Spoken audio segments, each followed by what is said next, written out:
Welcome to the Virginia is for Laughers podcast, brought to you by X2 Comedy.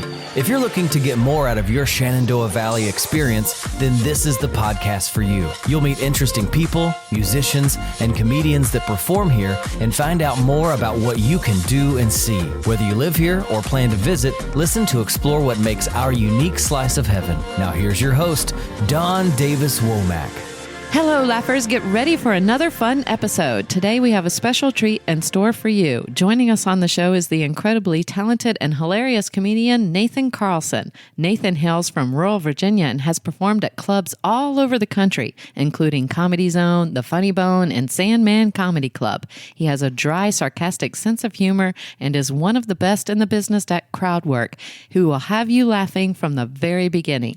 He has featured for Bobcat Goldthwait, Michael Palisak, Ian Bragg, and many others. Nathan Carlson has been gracing the stage with his comedic genius, captivating audiences with his wit and humor. From sharing side-splitting anecdotes to shedding light on the lighter side of life, he's undoubtedly a force to be reckoned with in the world of comedy. Today, we dive deeper into the mind behind the laughter and uncover the inspirations and stories that fuel his comedic fire.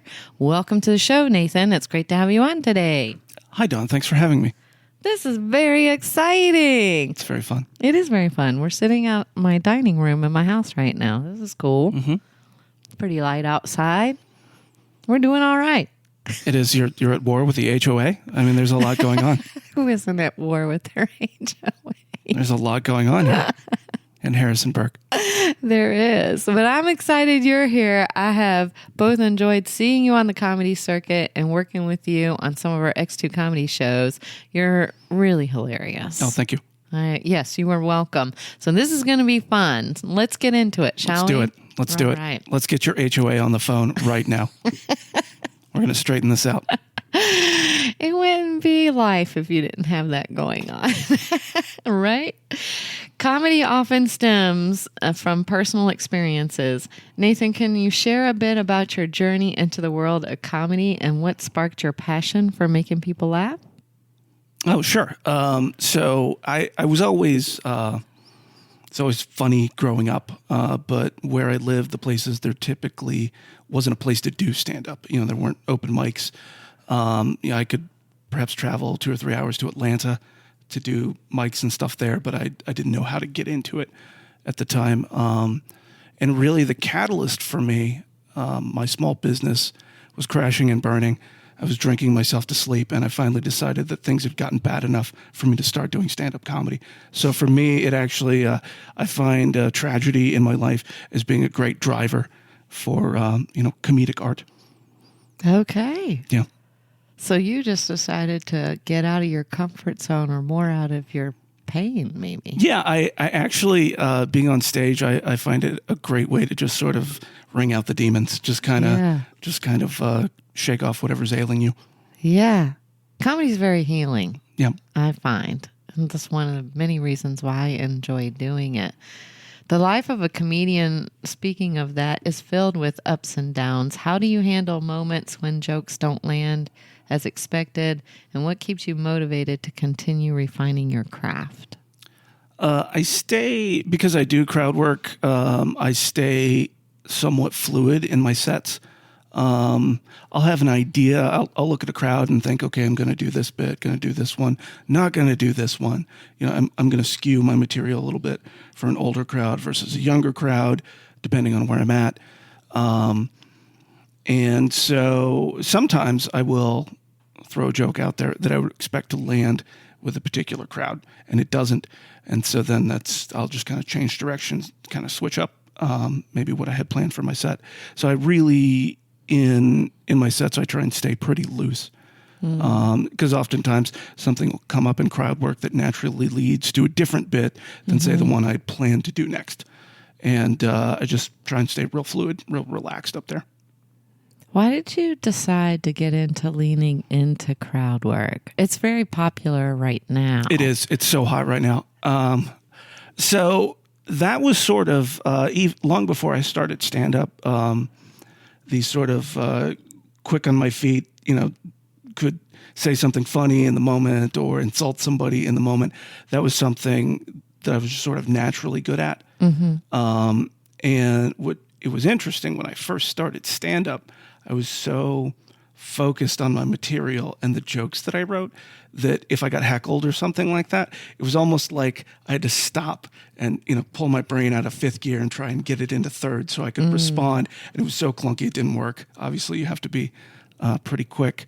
But it was quite a while. I'd say it was a couple of years into comedy, at least until, I was able to be relaxed enough during my set doing my material that I could switch kind of seamlessly to crowd work and back and forth to material, things like that. How did you get good at it? Being real bad at it a lot until, until just like anything in comedy, it's you just keep doing it until you finally realize the way you should have been doing it all along. Yeah, that's true.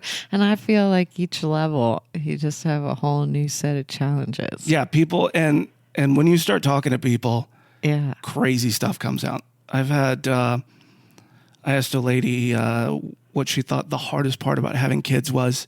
She said going to jail for them.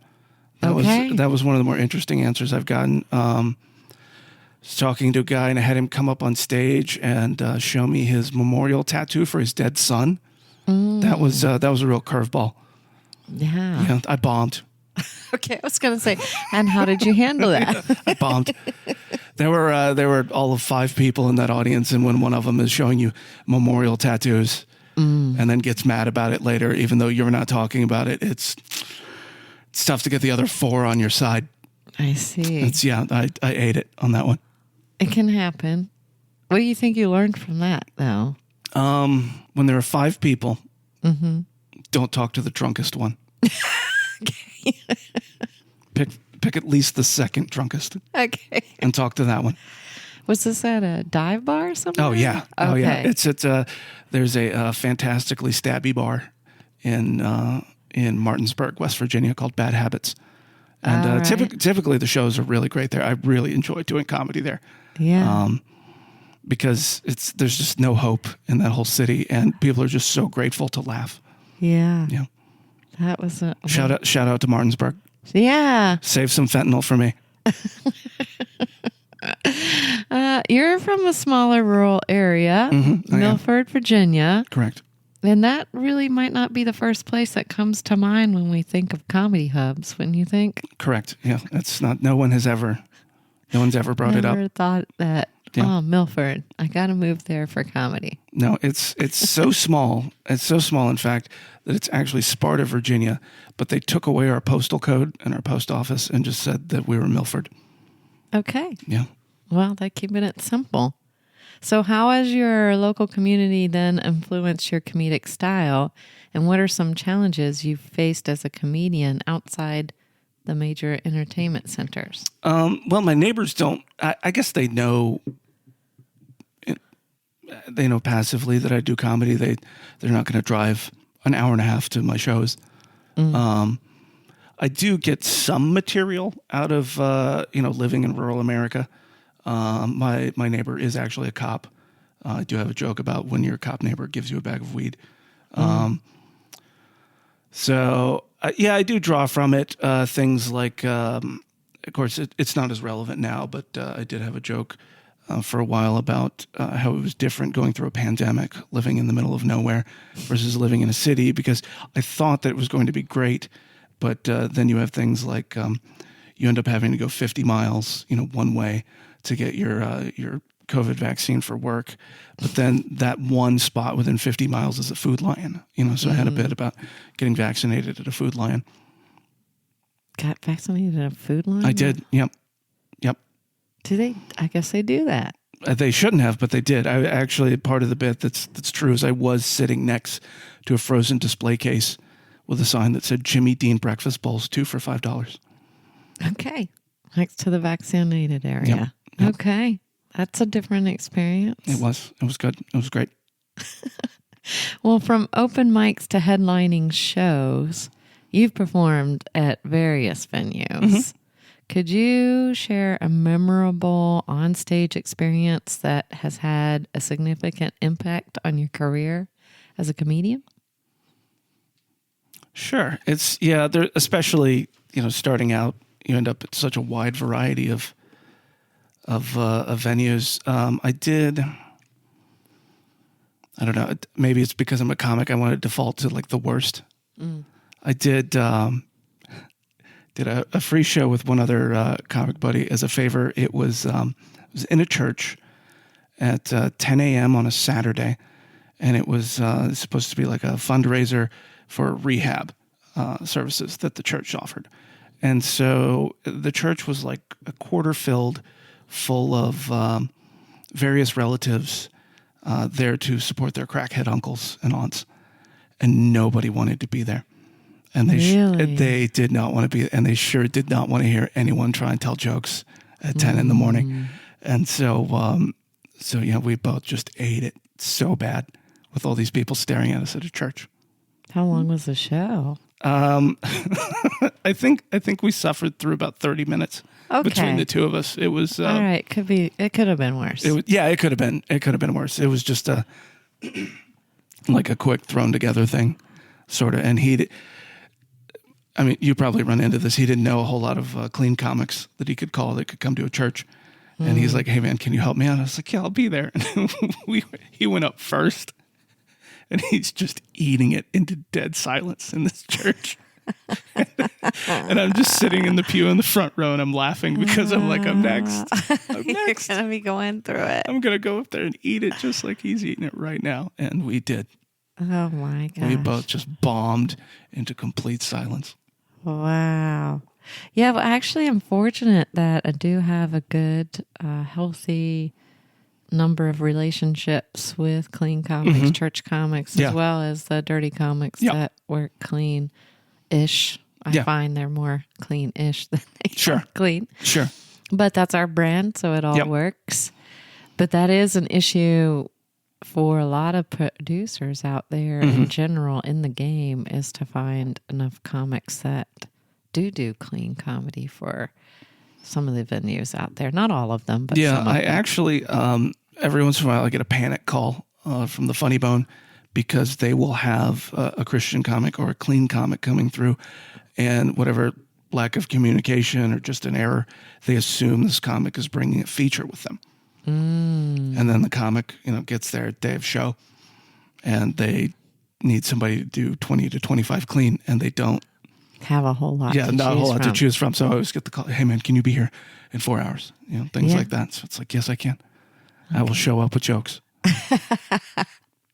Should tell them about Don and Chris. I will. I'll be like, "Hey, you know who you should call? Don't call me." Those are really some memorable experiences. Yeah, there. they're a lot of fun. Yeah. You know what else is memorable? What?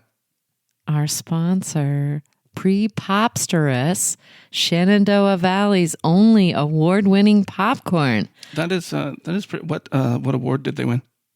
They got it through Virginia Living Magazine. I should look that up and know it by the next time, and I will. This sounds suspect. It is totally far from it. She's actually, the whole company is amazing, and I just happen to have some right here for you to try it. Here it is. Yeah, maple flavor. Here it is. What do you think? Did you give it a shot? Let me try it. I like the maple a lot. It tastes. It's like licking a maple tree. This is amazing. It's really amazing. And it's so. It tastes incredible. But what I was wondering is this made in a facility that has nuts in it? No, actually, I'm glad you brought that up. There are a few reasons off the top of my head that I want to share with you about what I love about this popcorn. Number one, the kernels are grown right here in the Shenandoah Valley. And two, your question, their factory is 100% nut-free. There are no nuts anywhere in their factory or production process. If a nut tries to run through the roadblock at the mouth of that facility, they will gun it down. I think maybe that's an exaggeration. For sure. But number two, I can tell you that PrePOPsterous is great for any gifting occasion, perfect for birthdays, anniversaries, or literally anything that comes up. So that means it's a perfect gift because it doesn't require you to know anyone's shirt, shoe, or pant size, which I think is amazing. That's actually been a problem for you. For me in the past. Yeah. How so? I don't know. I just love this popcorn so much. I'm going to be worrying about your pant size if you eat too much of this popcorn. I know. And number 3, this is the good news, Laughers. PrePOPsterous offers Laughers a discount. That's right, Laughers. When you order yours today, be sure to use promo code LAUGH15 to get your 15% discount. Visit PrePOPsterous.com. That's PrePOPsterous.com to save on all this yumminess and buy yours today. I love it.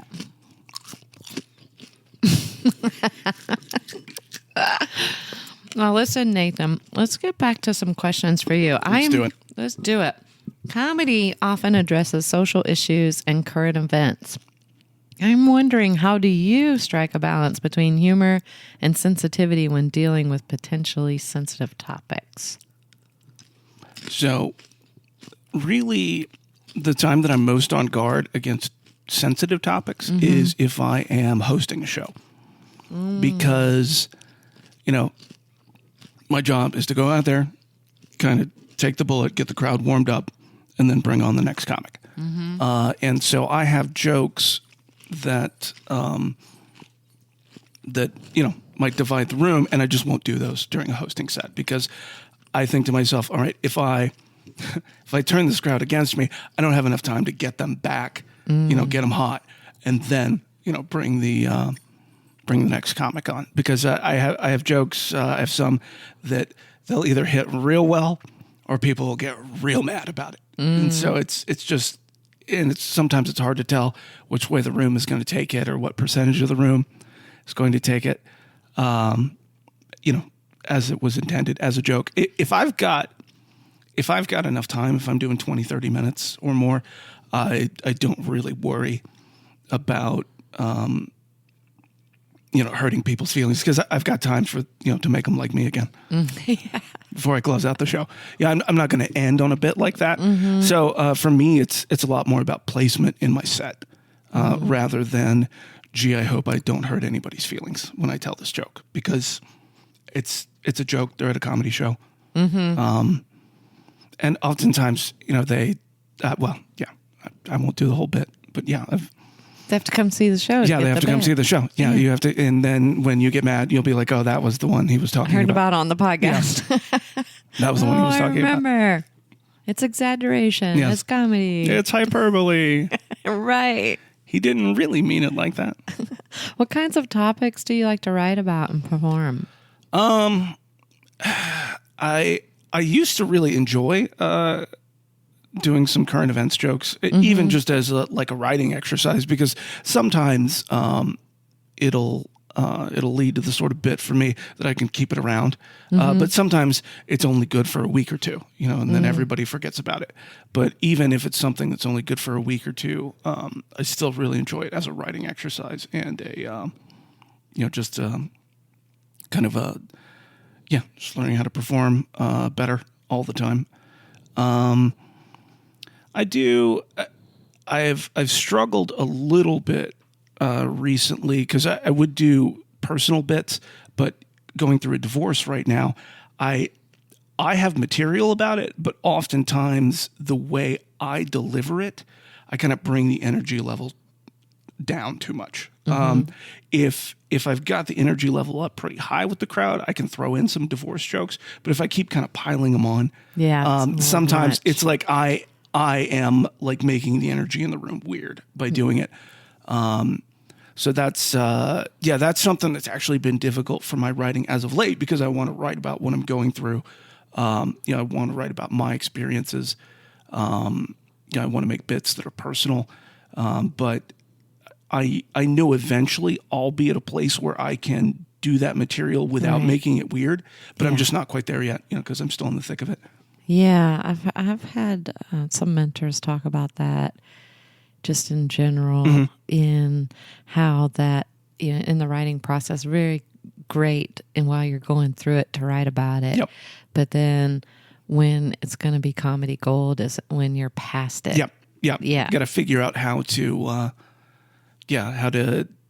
especially the energy of the delivery is real important for me in a lot of my material. And I can tell when I'm not doing it right, you know, so. Yeah, I agree with that. I think there's something to going through something and the emotions that come with it, which is natural, human process. Yeah. Process difficult things takes a minute, but then hindsight's 20/20, and you can laugh about it when you're on the other side. It can be very relatable. I'm laughing about it right now. Comics have been, all my comic friends have shown no mercy at all, and that's been one of the things that's really helped me out is being able to laugh through the entire thing. Yeah, and even when you don't feel like it, your comic buddies are right there to drag you. Drag you through it with laughs. Right. Again, back to the healing power of laughter. We can get through a lot more when you do need to deal with it, but it does give you a reset button in life when you can laugh about it, the difficult things too, when it's time. And you know what helps dealing with things that are difficult? Popcorn. Yes. PrePOPsterous maple-flavored popcorn. It's so good. If there were nuts anywhere in this facility, it wouldn't do anything for me, but it would just be garbage. But this popcorn is amazing. It really is. It's addicting. It's going to be gone before we're done with this interview. I can tell you that right now. Well, Nathan, as a successful comedian, you have to have encountered various comedians who have inspired you. Who are some of your comedic influences, and how have they shaped your approach to comedy? Really, the comic that I admire the most, and a lot of people that have known me for a while are surprised by this because his style is very much the opposite of my style, is Doug Stanhope. That is my, that really is the comic that I admire tremendously. His writing is incredible. And yeah, he's definitely not clean by any stretch. But it's definitely been a big influence on the way that I write. When he writes a premise, he approaches it almost as though he's going to defend it in court, just to make sure that every aspect of the bit is tight and that he's actually gotten every little possible laugh out of the bit that he could. And it's I can't do it, obviously, in the way that he does, but it's a really interesting thing to watch. I've gotten to see him do a couple of workout sets, when the bits aren't quite finished yet, and those were both incredible. Really? Just seeing the process of how he works out stuff. Where is he based out of? He is based out of Bisbee, Arizona. Okay. So he's a tag master, what we call tag. And Bisbee, similar to Sparta, Virginia, not thought of as a comedy mecca. Oh, okay. So he's in a rural area as well. Okay. So he's got a high rate of what we call laughs per minute, is what you're telling me. He's got some longer bits where he built, where he builds up to sort of make a case for things. I wouldn't say he's the punchiest comic. A lot of his bits are longer form. Okay. But just like any comic that's been doing it for whatever 30 plus years, he has, especially some of his earlier material, is very punchy. It's boom, boom, boom, boom. But he's got a lot of longer form stuff too. Okay, so it's like storytelling comment? He does. Okay. He does a fair amount of that too. Okay. Laughers that may not be familiar with the term tag, you have a setup. It's like getting people ready for your punchline, which is the laugh part for the audience members, and then a tag is like an additional punchline to give some frame of reference there, give them some education. What do you think? Do you have any thoughts about that? I think they're taking notes right now. I can hear the scribble of their pencils as they write down what a tag is and its definition. But I agree with that. Yeah. I like tags. They're fun. They're fun. They're fun. I'm working on those myself. Timing and delivery, though, are also crucial in comedy. How do you practice and refine these skills? And what advice would you give to aspiring comedians looking to enhance their comedic presence on stage? Just like anything in comedy, I just get out there, I do it, I try it differently. One thing that I do, because I live in the middle of nowhere, I'm kind of equidistant to a lot of places. It's 2 hours to Virginia Beach for me. It's 2 hours to DC. Charlottesville, also 2 hours. Richmond's a little over an hour. So what I like to do in a week, if I've got a new bit, is maybe hit DC on Monday, then hit Richmond on Tuesday, then I guess Charlottesville just has the Monday mic. But if I can take the same material and get it in front of a different audience, day after day after day, then I can really kind of play around with it, and it's still fresh for that same crowd. So that's. But as far as advice, I don't have a ton of advice for people starting out in comedy, but just you have to get up and talk into a microphone, and you have to do it. You have to record yourself. You have to listen back to it. Because oftentimes the things that actually hit really well, the things that people laugh at, aren't necessarily the way that you remember it. I've been really surprised listening back to recordings, the things that consistently hit well, things that I felt like were throwaway lines, just something that I said that turned into the best part of a bit. But just do it over and over and over again, and record it and listen to it. Are you pretty religious about that then? So you go, record it, come back the next morning over coffee and listen to it? So I go in spurts where I record constantly, and then I go, because I'm one of the last surviving members of American society that still has a flip phone. So I can't just put my phone. I did have a bit about how I call myself and set the phone down on the stool and then just listen back to the voicemail that I leave myself as recording my set. But I actually have a little dedicated recorder. Typically what I do when I record a set is I will make myself listen to it immediately. Like as soon as I get in the car to drive home. And I hate listening to myself almost as much as I hate watching myself. Yeah. But I will make myself just sit down and listen to it, because if I don't do it right away, I won't listen to it. I'll be like, I don't want to. Giving yourself excuses. I don't want to listen back to that. I don't want to hear me tell jokes. But recording it and then listening to it right away. And then oftentimes, especially if I have kind of a surprise in there, like, this part is hitting way better than I thought it would, or why does this part never work? I'll make notes in my notebook. I write a lot, long form in a notebook. I have kind of a larger notebook that I use. And I just, when a bit is getting closer to finished, it's just pages and pages of written word, and almost all of them are crossed out. I just write out everything long form and then just cross out everything that doesn't get a laugh. So that your process? You write it out longhand. Mm-hmm. Do you transfer it to a Word document? No, it's all in the notebook. If I leave my notebook behind somewhere, my life is over. Okay. I do have my phone number written many, many places in the notebook, and then also I write prominently, like, these are just jokes. Okay. Because a lot of my handwriting, especially because I'll write, what joke I did at every mic that I was at. So I'll put the date, the mic, and then what material that I did, and make some notes, like if things hit well or whatever. But that, especially if you just open it and see that, it looks like a manifesto. So it's important that I put, like, these are just jokes. Oh, okay. Yeah, and you have just one notebook, or you've gone through a few of them over your time? So what I essentially have is a leather sleeve that accepts inserts. And so I will have at any given time 3 or 4 of those inserts in there. And then I will kind of retire the oldest and put a new one in there. So I have like a ever renewing notebook. Yeah, it's so interesting to me to talk to the comedians, because everybody's different. Right. Yeah, everybody does a different process, that works for them. Yep. And that's the one working for you. Mm-hmm. That's a big thing, I think, for new comics, or for all of us really, is to carry something on us.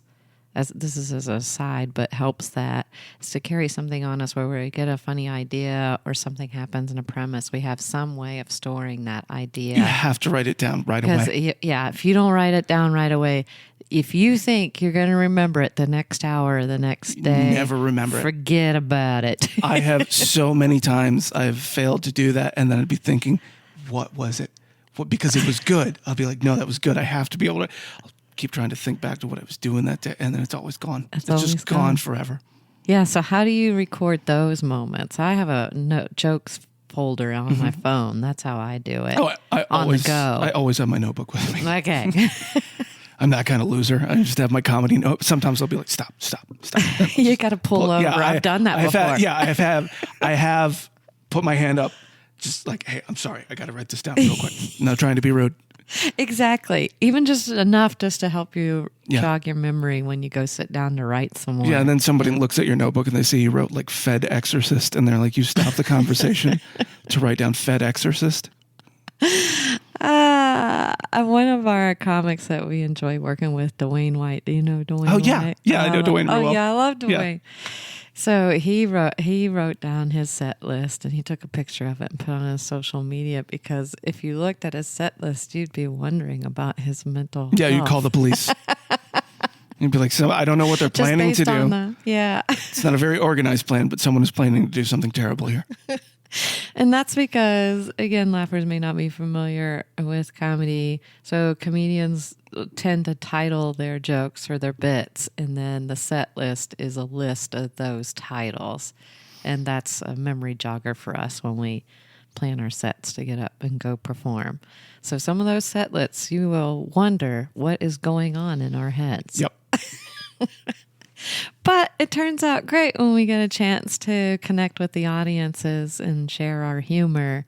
And I enjoy that part. I enjoy connecting with the audiences. Mm-hmm. And I take it you do too if you're doing so much crowd work. I enjoy attacking the audiences to make me feel better about myself. Enjoy attacking the audience. Do not fear people going to Brix and Columns. He's an exaggerator. Yeah, just sit anywhere but the front row, because then I can't see you or talk to you. I don't know why people feel like they can off from the Don't be show. scared. Don't be scared. Be brave. He's messing with you. But we are talking about connecting. So let's do that. Laughter is a unique way of doing that with people from all different kinds and walks of life. Can you share an experience where your comedy brought together a diverse audience and created an unforgettable moment, or something along those lines? Well, I did actually have a pretty unforgettable comedy moment on the way over here. So I'm not at the level where I get recognized very often, but it's happened a couple of times, just out in public. And I was traveling through Richmond on the interstate on the way here today, and I got pulled over because I had a dead inspection. Okay. Fair and square. Got pulled over. And the cop said, I feel like I've seen you somewhere before.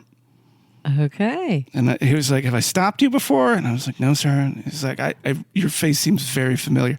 And I was like, well, I do comedy. I was like, I actually do comedy in Richmond quite a bit. And he's like, oh, that's it. And then he's like, here's your ticket. So yeah, he still gave you the ticket? He still gave me a ticket. Yeah. Yeah. No mercy. What's up with that? No mercy. But yeah, it was, I was just like, wow, okay. I got recognized by a state trooper and I got my ticket immediately after. It was, sometimes comedy makes everything work out.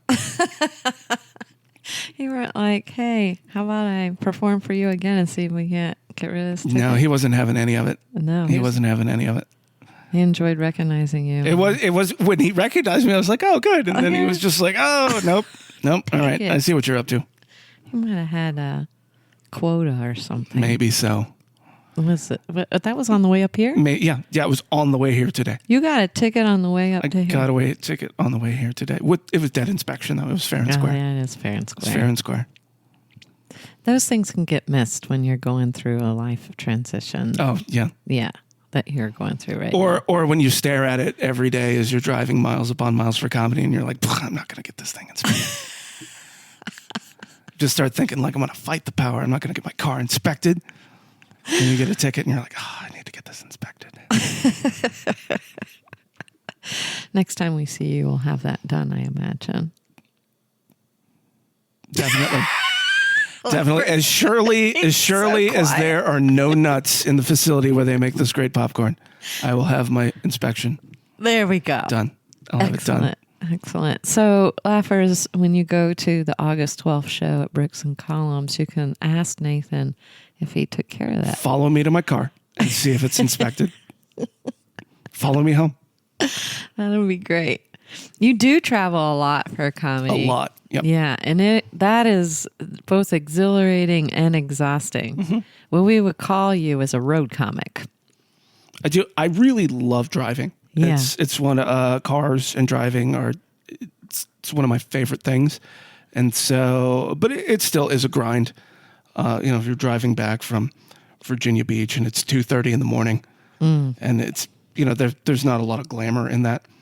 It's a real driver for me to not bomb, because bombing and then having to drive home 2 hours and just sit there in silence thinking about bombing the entire time That's not fun. No, it's there's so much windshield time, so much time for thinking. So have a hot set. Yes, then you feel good all the way home. That's always the goal.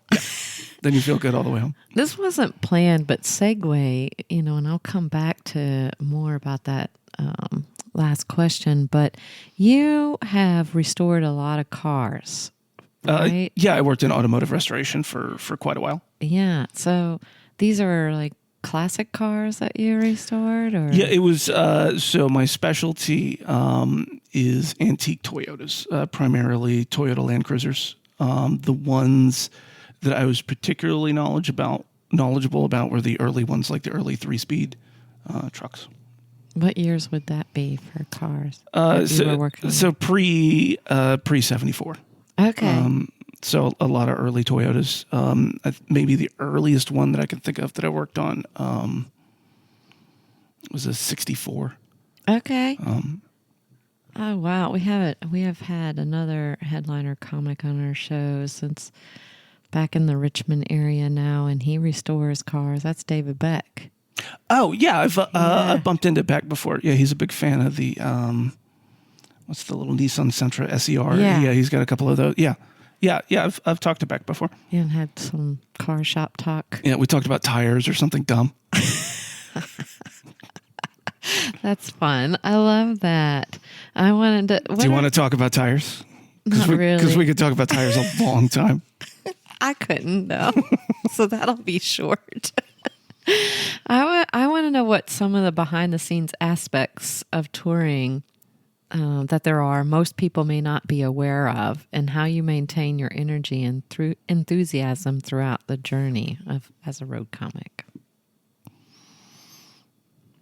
I guess I don't always. Sometimes I try and work up just enough anger right before a set to have a good hot set. I don't know. It's whenever I show up somewhere, I never know. I don't often know, like, hey, is this going to be a fun venue? Is this going to be terrible? And oftentimes my initial assessment is wrong about that. I'll be like, oh, this dive bar, this one's going to be rough. But then it turns out it's the best people working there. The owner's great. He's showering us with free food and drink, and and great. You end up with a hot crowd, and it's I don't know. I've had some really kind of surprising things. Like I had this rule in my head that in order for it to be kind of possible to have a hot set, you need to have at least one audience member per minute. What does that mean? So like, can you do a hot 5 minutes in front of 5 people? It's like you could. Yeah. Could you do a hot hour and a half, in front of 5 people? It's, it'd be tougher. Yes. So same thing. So if 20 people, you're doing 20 minutes, I'm like, okay, it's enough, it's enough people to work with. But I had a headlining set in front of like 20 folks at a wine bar, and I was like, this is going to be rough. But it ended up being one of the hottest crowds I've had, period. Oh, that's great. So yeah, it was a blast. So it is sort of surprising, just how different every venue is, how different every crowd is. The material that upset certain crowds, it's like, oh, that's an odd one. I didn't expect you guys to get upset by that. The things that they like. I don't know. It's just constantly, especially with crowd work, kind of poking and prodding, trying to figure out what these people are up to and how you can turn it against them with your words. But not at the winery. No, it's not going to happen at the winery. That's such a fun place. I can't wait for you to see it. I haven't been there. I'm not usually allowed at wineries. But. Yeah, it's a really great place, and the views are stunning. Very out cool. there. It's going to be amazing. I can't wait for it. are planning to do it outside if the weather's nice. Yeah. But it's also a wedding venue, so rain or weather, we can easily bring it inside. Okay. Either way is going to be beautiful, and Cool. either way is going to be a whole lot of fun. Yeah. So Sounds looking exciting. forward. I know. I'll show up with jokes. Yeah, you'll show up with lots of jokes. I like that. Apart from performing, you also create online content for your YouTube channel. How has the digital era influenced your career as a comedian? And what role do you see platforms like YouTube playing in the future of comedy? Well, obviously, you have seen both of my videos that I have on YouTube. You have a couple more than 2 videos. I do have Exaggerator. a couple more. There is my social media presence is very poor. For a while I was more worried about burning jokes by putting, but I really should not care about that and actually put clips out. I don't do much in the way of clips. But the only thing I post on social media at all is comedy. But it's mostly just comedy flyers to my upcoming shows and things like that. As far as material and I know the crowd work clips are popular and people have success with them, but I don't know. I really don't have a good excuse. I should have much more of a social media presence or a website. Yeah. Do you think that's really important for comedians today to have a social media presence? I do, because a lot of the traditional venues, something like Comedy Central, doesn't have, it's not the same path to success that it used to be. And now people are having much greater success just by having their own viral clips and things like that. Or even someone like Winston or Nick Dees, who are getting people buying tickets coming out to their shows because they've seen their clips, on Instagram and whatnot. Yeah, that's true. So I'm just really behind the curve on that. Yeah, we're working on that too. Chris, my husband, also a comic, and I got a better camera and taking footage and realized we don't have to put the whole thing out there. We can just put short clips, which works for people right now too. It's just short clips. There's a whole lot going on in this world, and they do want to laugh. They just want to have a quick minute to do that and then go on. And go on to the next thing. I think that's really good. Do you see yourself working on that in the next year or so? I do, because I'm an optimist. I'm one of those comedic optimists. So I know that I'm going to get better at social media. We can get better at anything we put our mind to, that's for sure. I love that. And you got another show coming up here where you're working with us again. I do. It's exciting. It is. What do you like? What do you like most about working with X2 Comedy? I like it that after the show they let me sleep in their basement. We do that. Yeah, that was super handy. I had 2 very far away shows back to back that weekend, and that you saved me a lot of driving in the middle of the night. That was very cool. I like bookers that are consistent. Yeah, that there are a lot of flaky bookers out there. If there's a booker listening to this right now, it's not you that I'm talking about. I'm talking about other bookers. No, you folks are real cool to work with. I like doing the clean shows and stuff like that. I don't mind doing the dirty shows, but I just don't do any dirty material on the dirty shows. Okay. But yeah, I enjoy the hospitality, the consistency. Every time I've been out, you've had a real crowd there. There's still plenty of bar shows. I show up and it's like, hey, it's 5 people. It's like, well, I'm doing jokes for 5 people. I'm doing it. But yeah, I sure don't mind like a full little theater or a winery. Yeah. So if there are 5 people at the winery, I'm not going to leave or anything. I'll still tell jokes. That's good. We'll have more than that. It's a great place. Okay. And people love coming out there. Have you? How many shows have you done at this winery? This will be the 3rd show. Oh, cool. Okay. Yeah. So we're excited about that. And the last after my set. He keeps threatening to scare you people, and he's so opposite. I don't even say bad words. What's the worst thing that could happen if I start talking to you? Right? You would just define yourself as a clean comedian. Yeah. Would you? Yeah. I don't say bad words. Yeah. No.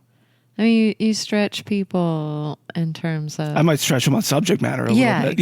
Exactly. Yeah. I would agree with that. are some of your subject matter? You talked about writing about divorce, but what are you performing right now in terms of subject matter? What are you talking about? What am I talking about? Yeah. Or what are some of your favorites that you have talked about, if that's easier to come to mind? Because I know we one of my that one out. Yeah. One of my favorite jokes that and I will almost certainly do it at the winery, so I won't ruin the punchline. But one of my favorite bits that I'm doing is about them cloning a mammoth, which is a real thing. Yeah, that's right. It's something they're actually going to do, and I think they have a plan for the mammoth that they clone, and I don't think it's a good plan, and so I talk about that. You talk about the plan. I talk about their poor plan for their freshly cloned mammoth. It's not good. Oftentimes, I will open up my sets, kind of doing more of my rural American material, just kind of establishing like, hey, it's a little bit about me. This is who I am. This is what I do. And then, especially if maybe later on, if I do end up, say, poking fun at someone in the crowd, then I might have a little bit more of that rural American material kind of in my back pocket to make fun of myself again. Saying like, hey, yep, I know. I'm in no position to make fun of you because these are the things that are wrong with me. Yeah. Type thing. Because it helps to keep everything fun. Because even if you're messing, with somebody with some crowd work, the most important thing is that the show needs to be fun. Yes. And so that's something that's always in the back of my mind that I'm constantly thinking about is just making the show fun, because that's why people are there. They're there to laugh. They're there to have a good time. Have a good time and to relax. Yeah, or sometimes to show you memorial tattoos of their dead son and get mad. Yeah, well, people go. You never know where they are in life or what just happened to them, and why. That guy might be at the winery. Yeah, he could be. He could be there and be in a better spot. No, I don't know. I think he was just on the way down. It's hard sometimes. He just got out of prison. He had just gotten out of prison. Oh, see? That's a lot to process. He's probably already back. I hope not. Let's hope not. Okay. I'm sure he's fine. What happened to the optimist? I'm sure he works for PrePOPsterous Popcorn. He's in charge of watching out for nuts. Make sure none of them get in there. And I think I would be scared of him. I don't think a single nut would make it in there. I don't think they would. Have you ever performed at a winery before? I have. I performed at a winery in Ashland, Virginia. Okay. Right next to Highway 1. All right. Because that's good for the grapes. Yeah, it is. Yeah, okay. Grapes and asphalt go together well, because the asphalt retains the heat of the sun. Are you kidding right now? Grapes keep growing at night. Definitely not. I know a lot about wine. Do you really? No. See, I thought he was making all this up. Yep. I just was double checking myself. You should. I knew I better check that out. You should. This has been a whole lot of fun. I wonder what you think is going to come up for you next. You have some projects or future plans that you're excited about that you're going to be doing here that you can share with the laughers in terms of what's next for you in comedy? It's hard for me not to make a divorce joke right now. Let's see. After I'm done losing my house, I'm looking forward to getting out and hitting the road more. Plan to run up and maybe hit Cleveland for a week, then bounce over to Chicago for a week, and just hit some different cities, tell some jokes, shake hands, be nice to people, and just meet other comics. Just living the exact same struggles that I am. Yeah. Do you have a process when you travel on the road for comedy? Like, do you stay with people that you know in the cities that you're visiting, or you do hotels, or a combination, or? Well, right now I have an RV, and so that makes some things easier, and then some things more difficult. Obviously, you're not going to find a place to park that in downtown Chicago. Mm-hmm. And things of that nature. But yeah, the RV makes where you're staying typically pretty easy. Especially, I only use it if I'm going to be in somewhere for like a week or longer. Otherwise, it's not cost effective to drive it there. Okay. But oftentimes, especially in the cooler months, I will just after a show, go to if it's far away, go to a nearby wildlife management area where you can camp for free. And I do a lot of camping after shows in the cooler weather. yeah, that's kind of, I don't know. I stay pretty flexible. Yeah. Where's your favorite place you've done comedy so far, or city, I should say? Favorite city. It has to be the Shenandoah Valley because of the people and the wineries and the popcorn, and it all just kind of comes together. That was such an excellent answer. Yeah, it was good. It was good. It's usually not a city. It's usually more about a venue. And again, sometimes I get there in the venue, I'm like, oh, this is going to be rough. And then it turns out it's a blast. It's really, it doesn't seem to matter so much where it is. It's mostly, did people show up there ready to laugh? That makes it way easier when people are there and they're there for comedy and they're ready to laugh. That's kind of the most fun aspect of it. Yeah, that's really great. I got another question I thought of that I want to ask before we wrap up. Okay, here. let's do it. Well, two, actually. Okay. Part one, how long have you been doing comedy? A little more than 5 years. So I'm halfway to actually becoming a comedian. Yeah, that's actually, he's not kidding, for real. Yeah. There's like the 10-year rule. Yeah, so I'm halfway there. You're halfway there. Wow, that's really cool. And then my second question is, if you had to do it all over again, knowing what you know now, what would you have done differently? There's a part of me that would have wanted to start sooner. Mm-hmm. But also, I think back to like my 20-year-old self, and then I think, like, what would I have had to say? Mm-hmm. So I for the most part, other than scolding myself for not doing enough social media, I've been pretty happy with the way it's gone. Rather than trying to think of like, oh, what should I have done different? I kind of mostly focus on like, okay, how can I make this better? From where it is now. For somebody just starting out, we're going to open mic after this. Yes. And there's going to be a young person that's reached out to X2 Comedy, wants to try comedy, and he's put something together and he's going to do it tonight. I'm excited to see that. And so he would be brand new. Okay. Right? So could he potentially replace me as the headliner at the winery? Absolutely not. Okay. Not ready. He's not ready. You haven't heard him. How do you know he's not ready? He could get up there and do a hot hour at this mic. That's so funny. And we're going to get back to what I was going to talk about there. But to that point, that funny point, that is one thing you will see in new comics a lot. They think, oh, I had some success at this open mic and now I can headline tomorrow.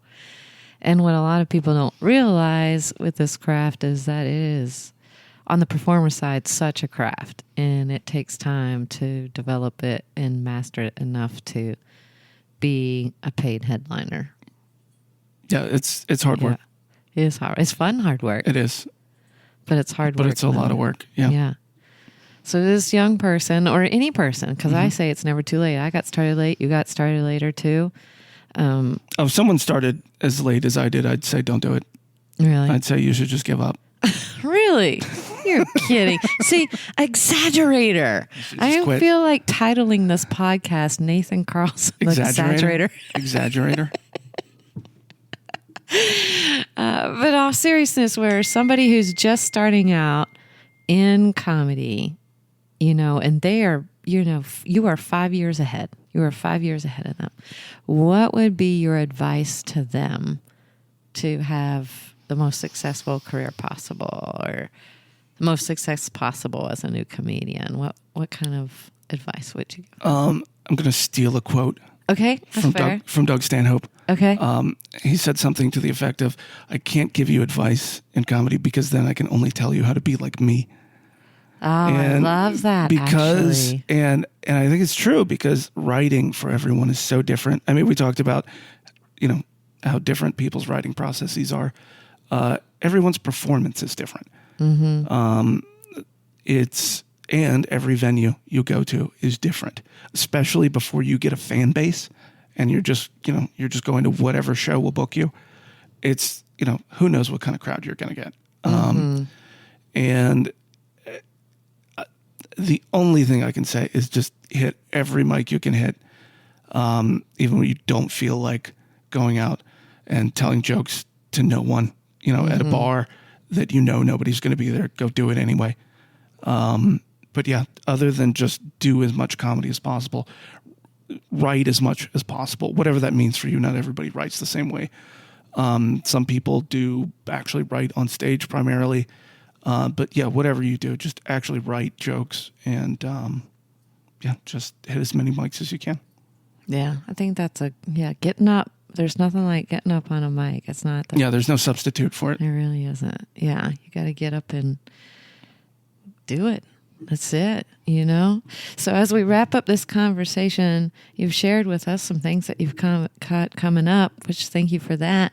But also, how best can the Laughers stay updated with your latest endeavors on social media that you're working on? Yeah. And otherwise. Oh, yeah. The only thing I post on social media is comedy. Okay. I will never tell you who to vote for, or I might tell you which popcorn to buy, but that's... That's a good note. That'd be rare. So just follow me on Instagram at questionably funny. And that's the best way to keep up with what I'm doing.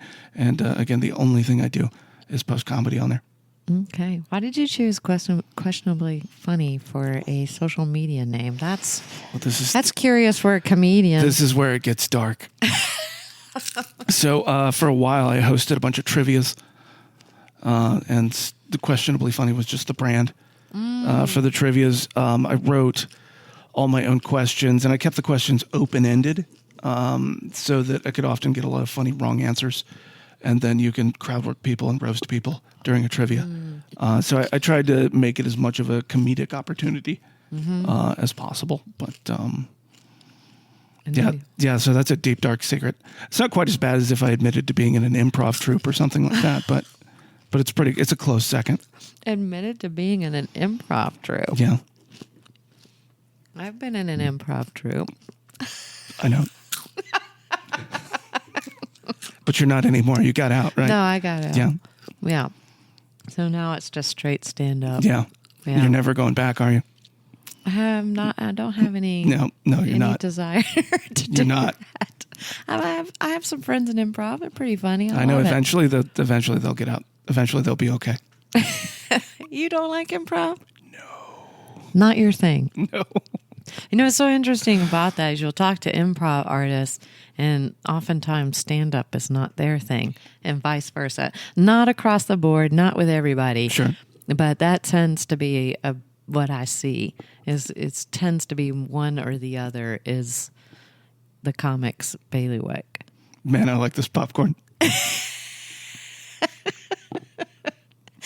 Oh my goodness. So we got questionably funny is your handle on both Facebook and Instagram. I'm just Nathan Carlson on Instagram. Okay. And I'm sorry, Nathan Carlson on Facebook. On Facebook. And then questionably funny on Instagram. Mm-hmm. Okay. So Laughers, that's the best way that you can follow what Nathan is doing. We'll be sure to put that information for you in the show notes, as well as that promo code LAUGH15 so you can get that 15% discount on your PrePOPsterous popcorn. Get that nut-free corn. Get it today. And thank you for coming to the show, Nathan. This has been a blast. I love chatting it up with you on all things comedy today. And thanks again for coming on the show. Oh, yeah. Thanks for having me. It was fun. It is fun. And Laughers, you can see Nathan perform live as our headliner for X2 Comedy Night at Brix and Columns Vineyards in McGaheysville, Virginia. It's always a pleasure to do comedy at this vineyard where the wine is flowing, the fun is just right, and the laughing is easy. Buy your tickets today at x2comedy.com and don't miss out. Single tickets are just $20, or you can bring someone and save $5 and get the couple ticket for just $35. We can't wait to see you there. And lastly, and most importantly, thanks for tuning in, Laughers. Out of all the podcasts out there, you picked us, and we think that's pretty darn special, just like you. Until next time, keep smiling. Bye. Goodbye, everybody.